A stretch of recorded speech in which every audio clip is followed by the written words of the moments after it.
നിങ്ങൾ പുതിയ കാർ വാങ്ങിയിട്ട് ലോക്കൽ മാറ്റിൻ്റെ മേളിൽ പേപ്പർ ഇട്ടാണോ നിങ്ങൾ ഉപയോഗിക്കണേ? അങ്ങനെയെങ്കിൽ അത് മാറ്റേണ്ട സമയമായിട്ടുണ്ട്. കാരണം ഇന്ന് നമ്മൾ കൊണ്ടുവന്നേക്കുന്നത് GFX ബ്രാൻഡിലെ 5D മാറ്റാണ്. ഈ 5D മാറ്റിൻ്റെ മെയിൻ ഹൈലൈറ്റ് എന്താണെന്ന് വെച്ചാൽ ലൈഫ് ലോങ് ആയിട്ട് നിങ്ങൾക്ക് ഉപയോഗിക്കാനും പറ്റും. പിന്നെ പ്രോപ്പർ ഫിറ്റ്മെൻ്റ് ആയിരിക്കും. സൈഡിൽ കൂടെ മണ്ണൊന്നും താഴെ വീഴാണ്ട് നമുക്ക് ഉപയോഗിക്കാൻ പറ്റും. അപ്പോൾ ഇന്ന് നമുക്ക് വന്നേക്കുന്ന വണ്ടി എന്ന് പറയുന്നത് നെക്സോൺ ആണ്. 5D മാറ്റ് ഇൻസ്റ്റാൾ ചെയ്യാനാണ് വന്നേക്കുന്നത്. അപ്പോൾ ഇതിൻ്റെ ഇൻസ്റ്റാളേഷൻ കഴിഞ്ഞിട്ട് നമുക്ക് കാണാം.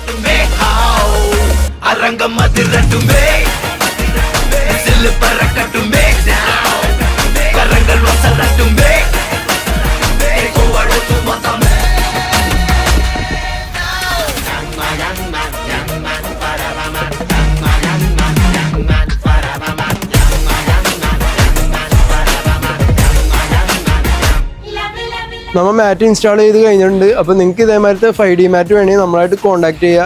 ഇത് ഏതൊക്കെ വണ്ടിക്ക് ഉണ്ടെന്ന് അറിയാൻ വേണ്ടി നിങ്ങൾ കമൻറ്റ് ബോക്സും ചെക്ക് ചെയ്യുക. അപ്പോൾ അടുത്തൊരു വീഡിയോയിൽ കാണാം.